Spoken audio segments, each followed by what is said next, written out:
नमस्कार, मैं हूं प्रियंका और आप देख रहे हैं राष्ट्रीय जगत विजन न्यूज। राजधानी रायपुर के बोरिया खूर्द में स्थित नवरंग पब्लिक स्कूल इन दिनों विवादों के घेरे में है। स्कूल के संचालन को लेकर दो पक्ष आमने सामने हैं। ये मामला अब थाने और कलेक्ट्रेट तक पहुंच चुका है। ये स्कूल पिछले 13 वर्षों से प्रियमवदा लोक कल्याण संस्था द्वारा संचालित किया जा रहा है, लेकिन अब संस्था की पूर्व अध्यक्ष मंजू परिहार पर गंभीर आरोप लगाए जा रहे हैं। स्कूल के प्रिंसिपल और टीचरों ने टिकरापारा थाने पहुंचकर मंजू परिहार के खिलाफ शिकायत दर्ज करवाई है।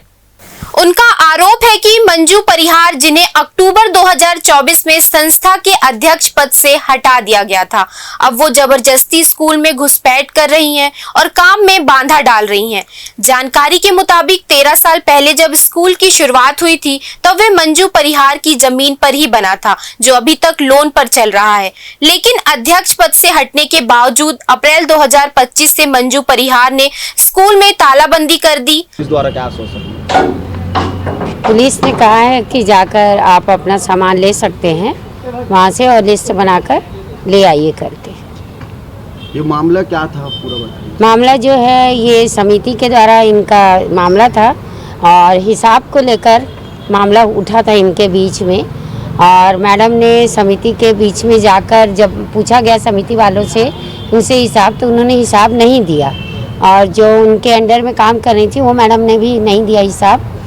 और मेरा तो, मैं प्रिंसिपल हूँ, लेकिन मेरा इस समिति लड़ाई से कोई लेना देना नहीं था, लेकिन फिर भी उन्होंने मुझे एक नोटिस भेजा किरायानामा के रूप में, और जिसकी जानकारी ना तो मुझे पहले दी गई थी और कुछ भी मुझे जानकारी ही नहीं थी। सूचना मुझे मिलने के बाद ही मैं उसका जवाब भी दे दी थी। फिर भी उन्होंने मुझे फिर से नोटिस भेजा है 75,000 रुपये किराए के रूप में। मैं तो एज ए एम्प्लॉई हूँ, और जिस किरायानामा को वो दिखा रही थी, वो किरायानामा में जो सिग्नेचर दिखाया गया है उसमें वो सिग्नेचर मेरा नहीं। तो आप अपने सिग्नेचर के बारे में केस किए? हाँ, मैं वहाँ पर पुलिस में कंप्लेंट कर दी हूँ और मैं चाहती हूँ कि इसकी कार्रवाई हो, क्योंकि मेरा जो है कोई व्यक्ति फर्जी साइन करके कुछ भी कार्रवाई कर सकता है और मुझे किसी भी चीज में परेशानी उत्पन्न कर सकता है। संस्था के नए अध्यक्ष ने कलेक्ट्रेट कार्यालय जाकर इसकी शिकायत भी दर्ज कराई और उनके वकील के माध्यम से 15 दिनों की तालाबंदी का नोटिस भी जारी किया गया। लेकिन विवाद तब और गहराया जब मंजू परिहार ने एक सप्ताह पहले ताला तोड़कर स्कूल में जबरदस्ती प्रवेश किया और कुछ युवकों को साथ लेकर स्कूल परिसर में बैठा दिया। संस्था का आरोप है कि ये पूरी कार्रवाई दबाव बनाने के लिए की गई है। स्कूल प्रबंधन का कहना है कि ये मामला शिक्षा और बच्चों के भविष्य से जुड़ा है और इस तरह की जबरदस्ती न सिर्फ कानून के खिलाफ है, बल्कि एक शिक्षण संस्थान की गरिमा को भी ठेस पहुंचाती है।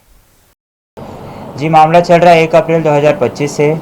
श्रीमती मंजू परिहार द्वारा हमारा जो स्कूल है नवरंग पब्लिक स्कूल बोरिया खुर्द, वहाँ पर आके ताला लगा दिया गया कि यह स्कूल यहाँ पे संचालन नहीं करने दिया जाएगा। तो इसके थ्रू हम लोगों ने कंप्लेन किया कि स्कूल को चलने दिया जाए, क्योंकि वह स्कूल कुल 13 वर्षों से वहाँ पर स्कूल चलाया जा रहा है प्रियमवदा लोक कल्याण समिति के द्वारा। पर हर जगह कंप्लेन करने के बाद भी कुछ नहीं हुआ। स्कूल के लिए हमने बार बार बोला कि उन 600 बच्चों को पढ़ने दिया जाए। वो इतने साल से वहाँ पे हम लोग स्कूल चला रहे हैं, पर कोई हमारी बातों को नहीं सुना, ना उस पर कोई कार्रवाई हुई। वो वहाँ पे बैठी थी ताला लगाकर सारी चीज़ें, और उनके द्वारा ही नोटिस दिया गया कि आप यहाँ पे आइए, ये मेरी बिल्डिंग है, तो अपना सामान सब खाली कर दीजिए 15 दिन के भीतर। पर 15 दिन हुए भी नहीं है और हमें पता चला है कि उन्होंने ताला तोड़ दिया है। वहाँ पर जैसा एक कंप्लेन हुआ था हमारे द्वारा कि एक आसिफ नाम का लड़का में धमका रहा है उसको, वो भी उस बिल्डिंग के अंदर कुछ महिलाएं वो सारे अंदर बैठे हैं। पहले ये था कि ताला लगे रहेगा, पर अब उन्होंने ताला तोड़ के वो बिल्डिंग को ही अपने हाथ से ले लिया है। वहाँ पर स्कूल के इंपॉर्टेंट दस्तावेज सारी चीज़ें रखी हुई हैं, बच्चों के डिटेल्स, हमारे सारा सामान, पर उनको कोई परवाह नहीं है। वो ताला तोड़ के अंदर चले गए हैं। आप क्या रहने की बात बताइए। बिल्कुल, अभी एक तो मैडम ने पहले ही झूठा किरायानामा दिया हुआ है। हमारे साथ यहीं पर उपस्थित है सिन्हा मैडम, जो खुद ही अपनी बात कई बार रख चुकी हैं कि ये झूठा किरायानामा है जिसपे उनका हस्ताक्षर है ही नहीं। अच्छा, किरायानामा का भी नियम आप पालन नहीं करते हैं। आप 2 अप्रैल को नोटिस भेजते हैं और 1 अप्रैल को कब्जा कर लेते हैं। पहले तो आपने कानून का वहाँ से उल्लंघन किया, उसके बाद आप एक ही नोटिस भेजी है हम लोग को, जो हमको 6 अप्रैल को प्राप्त हुआ। 6 अप्रैल की इसमें लिखा हुआ है कि 15 दिन के अंदर आप लोग अपना सामान हटा लीजिए, अन्यथा हम ताला तोड़ लेंगे। लेकिन आज हम सवेरे जब उसको चेक करने गए तो हमको मिला कि मैडम ने ऑलरेडी ताला तोड़ लिया है और अंदर कुछ मुस्लिम लड़कों को भी मैडम अंदर लेके बैठी हुई है। ये वही लड़का है आसिफ नाम का, जो मेरे भाई को ऑलरेडी धमकी दे चुका है। पहले भी मैं बता चुका हूँ कि जान से मारने की धमकी दिया है। उस लड़के को वहाँ अंदर घुसा के रखी है और वहाँ पर वो पूरा इस समय कानून का कोई पालन नहीं है, सिर्फ गुंडागर्दी करनी है और महिला का होने का जो नाजायज फायदा है वो मैडम की तरफ से उठाया जा रहा है। अभी इसकी शिकायत कहाँ? अभी आज हमारे तरफ की जो समिति की जितनी भी महिला सदस्य हैं, हमारी प्रिंसिपल हैं, वो सारे लोग अभी इसको लेकर टिकरापारा थाने जा रहे हैं, क्योंकि स्कूल में गोपनीय दस्तावेज हैं, स्कूल में कैश पैसा पड़ा हुआ था, स्कूल में स्टॉक का रजिस्टर पड़ा था कि सामान क्या क्या है, वो सारा रजिस्टर वैसे ऑलरेडी पहले से ही गायब कर दिया गया है। और स्कूल में वो किस कैमरे भी तोड़ने की खबरें हमारे पास जो वहां गए थे उन्होंने बताई हैं। तो मतलब वहां हमारा सामान भी सुरक्षित नहीं है। और फिलहाल इस खबर में इतना ही। देश प्रदेश की खबरों से अपडेटेड रहने के लिए हमारे चैनल को सब्सक्राइब करें।